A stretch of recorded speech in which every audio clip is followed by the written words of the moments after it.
In the news tonight, Israeli prison officials crack down on Palestinian prisoners, placing some in solitary confinement after more than 1,100 detainees launched an open-ended hunger strike yesterday. As Iraqi troops close in on Daesh in Mosul with door-to-door fighting in the old city, Iraqi Vice President Iyad Allawi says Daesh is talking to Al-Qaeda about a possible alliance. And sharp gains in sterling following Theresa May's decision to hold early election, and mixed reactions from Ireland and Scotland as Londoners welcome the move they describe as shrewd.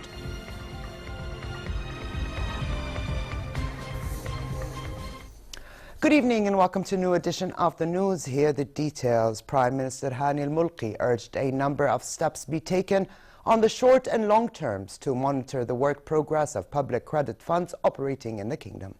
As a short-term step, Mulki decided to form a ministerial team led by the Minister of Planning and International Cooperation and including the Ministers of Labour, Municipal Affairs, Industry and Trade, Finance and Agriculture, as well as the Central Bank of Jordan Governor to oversee annual plans and credit strategies to ensure integration of all funds. He also asked that credit windows be incorporated into the Online Opportunity Initiative, which was launched by the King Abdullah II Fund for Development in cooperation with the Ministries of Planning and Labour. For the long-term strategy, Mulki called for World Bank expertise to assess the institutional performance of public funds and come up with specific recommendations with a focus on the financial sustainability of those funds.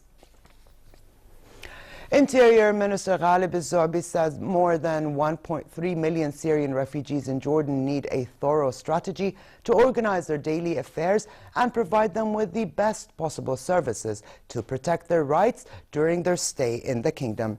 The minister was speaking at a forum on Syrian refugees at the Dead Sea organized by the Interior Ministry in association with UNHCR. The forum discussed the repercussions of the refugee crisis on the labor sector, touching on such issues as granting the refugees legal work permits and encouraging them to register with the competent authorities. Zu'bi said the registration and employment of refugees will not impact the privileges and services provided to them by international organizations, but would open for them the opportunity to find jobs that suit their qualifications without adversely affecting the local labor force.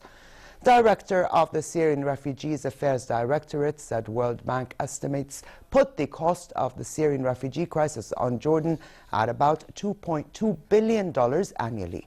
UNHCR representative to Jordan, Stefan Sever, said 667,000 Syrian refugees in Jordan are registered with the agency, in addition to refugees from Somalia, Sudan, Yemen, Iraq and Palestine. In his remarks, Zu'bi said Jordan looks to the day Syrians will be able to return. نتطلع إلى ذلك اليوم الذي يعود. We look forward to the day when our Syrian brethren are able to return home to rebuild their country and regain their lives, and when Syria is able to resume its role as part of the Arab nation as they have over the past. Again, we reiterate efforts Jordan has and continues to provide to Syrian refugees, including the highest level of service in light of available resources, because we consider such efforts as humanitarian, ethical and national duty towards Arab brothers and sisters. Israeli prison officials have cracked down on Palestinian prisoners after more than 1,100 detainees launched an open-ended hunger strike yesterday.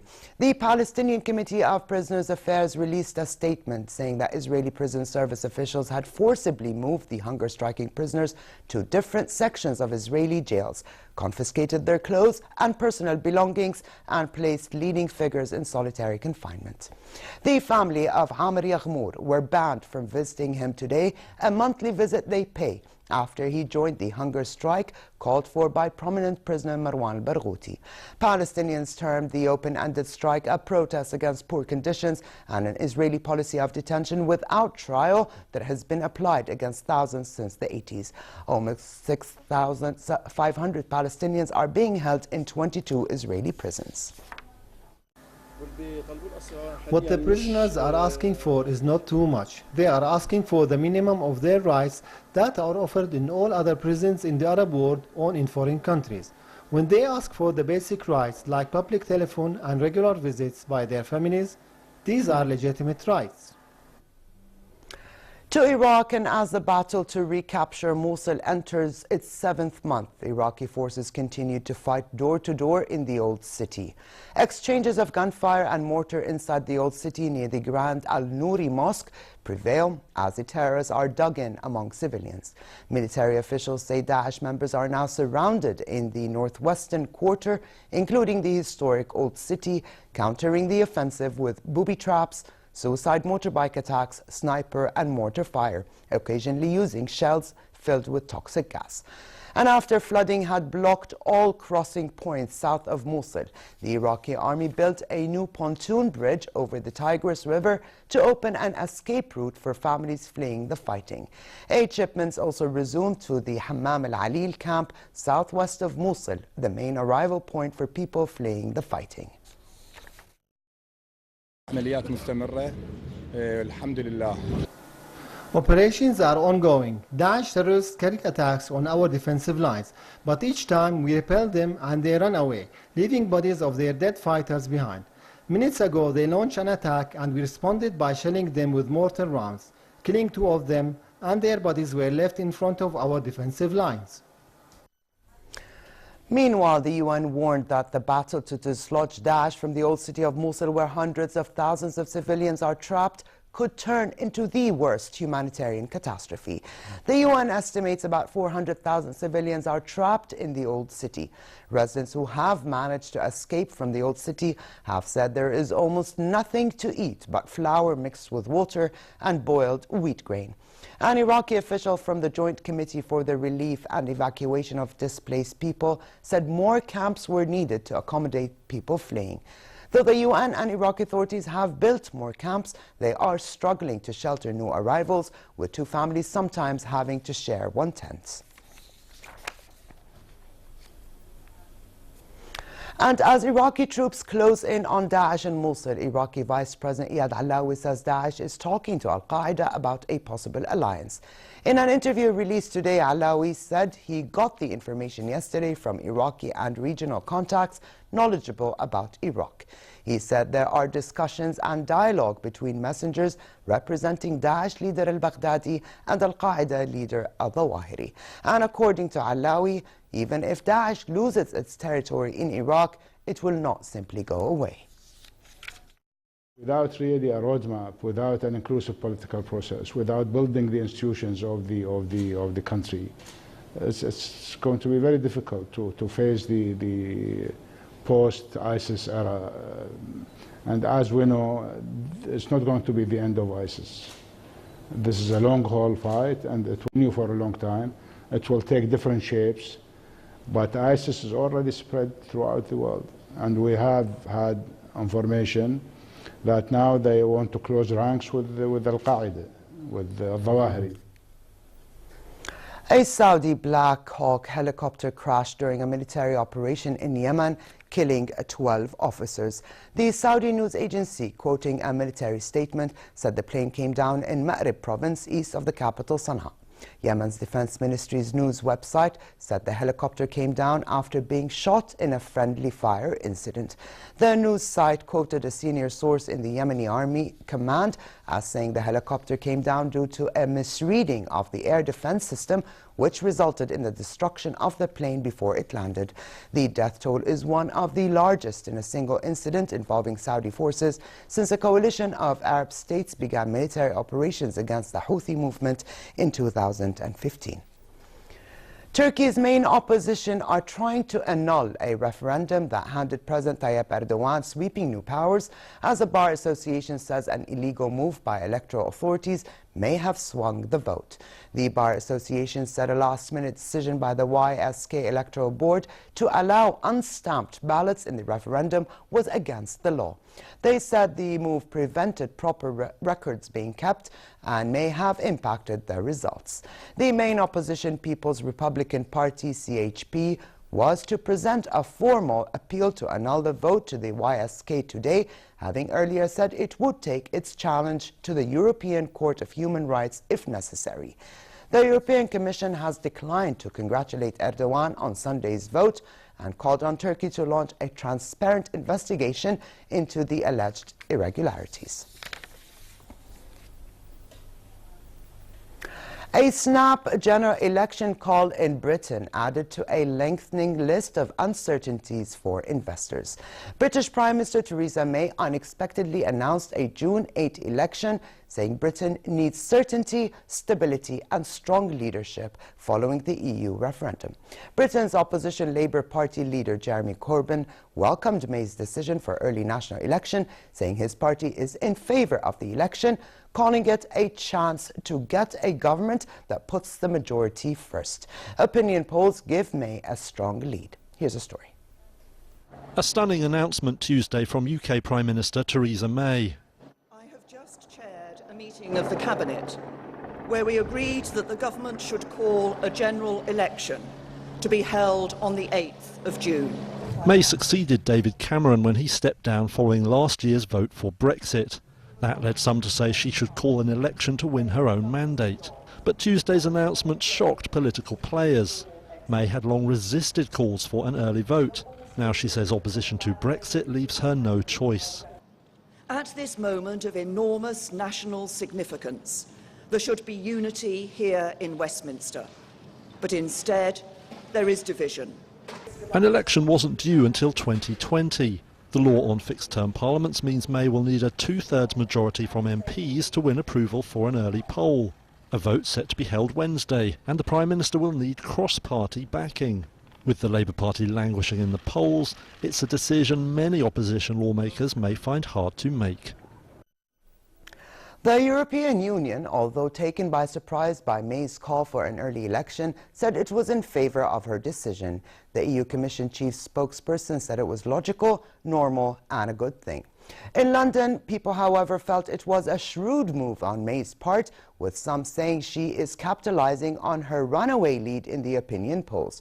Others, however, were divided as to whether another election would heal or further split the country. Makes perfect sense. You're 21% ahead in the polls, you take the chance, rather than sitting around with the majority of 12 and having bits of your budget shelved. I don't think it'll heal the country. I think it'll heal her and heal the government, but I don't think it's going to do any favours to the country at all, to be honest. I think, it may get things a bit more divisive again, but we'll have to wait and see. And while Ireland fears May's call for an early general election could damage chances of resolving the political crisis in Northern Ireland, Scotland's First Minister seized on May's announcement to build her case for a second independence referendum. Nicola Sturgeon said an early UK election will help determine the future direction of Scotland. What kind of country we want to be is going to very much be at stake in this election campaign, and whether we want that to be a country the future of which is steered and directed by a Tory party moving ever more to the right, or whether we want the people of Scotland to be in charge. So this is an opportunity to make Scotland's voice heard and make sure that we have MPs from Scotland that will first and foremost be about fighting Scotland's corner. And sharp gains in sterling today after Theresa May called for a snap election. British Finance Minister Philip Hammond said the gains in the British currency shows that markets want a stronger Conservative government to lead Brexit talks. Sterling rose to a 4-month high against the dollar in what could be its biggest one-day gain in 3 months, though the sterling remains almost 15% below its level before last June's Brexit vote. Nearly 9,000 migrants, mainly Africans, were rescued in the Mediterranean over the weekend as better spring weather has encouraged smugglers to take people from Libya to Italy on flimsy rubber boats. UN and aid agencies say 65 different search and rescue operations involving 35 vessels were carried out between Thursday and Sunday. At least 900 men, women and children have died or gone missing while attempting to reach Europe by sea so far this year, while 36,000 have been rescued. The International Organization for Migration, IOM, says there are an estimated 20,000 people in detention centers across Tripoli that smugglers have taken out to sea in the hope they would be rescued. The UNHCR is calling on governments to help save lives. An overwhelming search and rescue activity by all sides involved. Yes, we repeat our calls on Europe, on the governments, to be out there saving lives. Non-governmental organizations have been a great help in terms of filling up that vacuum. What's very important and what we need to remind again and again, that saving lives is a must. Saving lives is the strength of humanity, not its weakness. So we need to be seeing people being saved. To car lovers out there, Audi AG gave a sneak preview of the Audi e-tron Sportback concept car, a fully electric battery vehicle. The car is expected to be unveiled at the Shanghai Auto Show that opens on the 21st. Audi AG and its China joint venture partner, FAO Group, said they will produce and sell 5 e-tron plug-in cars in China over the next 5 years, part of a global push to boost sales of all-electric battery and plug-in hybrid vehicles. The model is expected to hit the market later this year.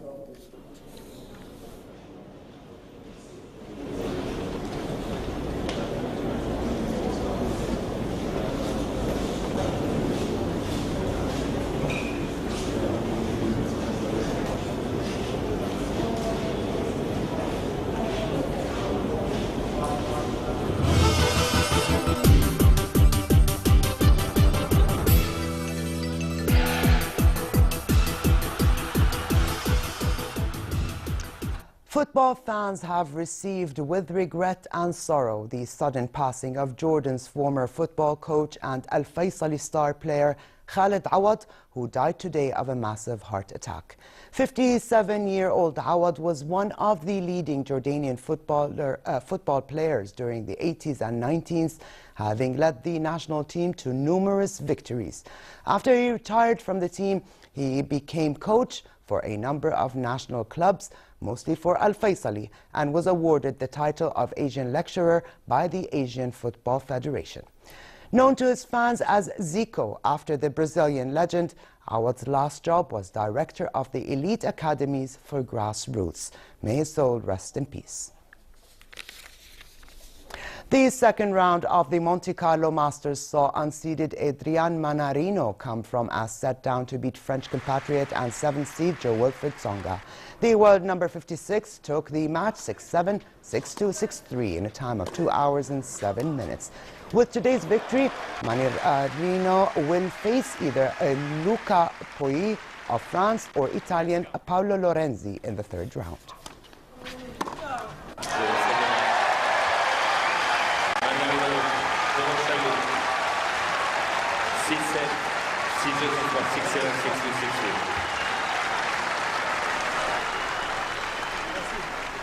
And finally, it remains a bit chilly for the rest of tonight with a low of 11 degrees Celsius in Amman.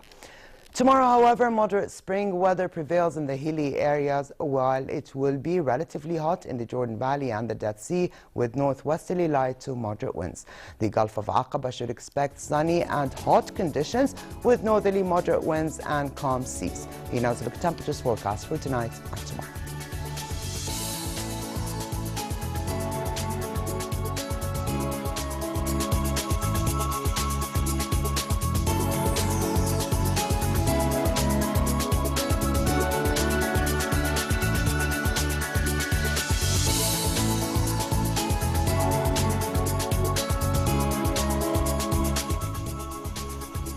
And to close, here's a reminder of the day's top stories. Israeli prison officials crack down on Palestinian prisoners, placing some in solitary confinement after more than 1,100 detainees launched an open-ended hunger strike yesterday.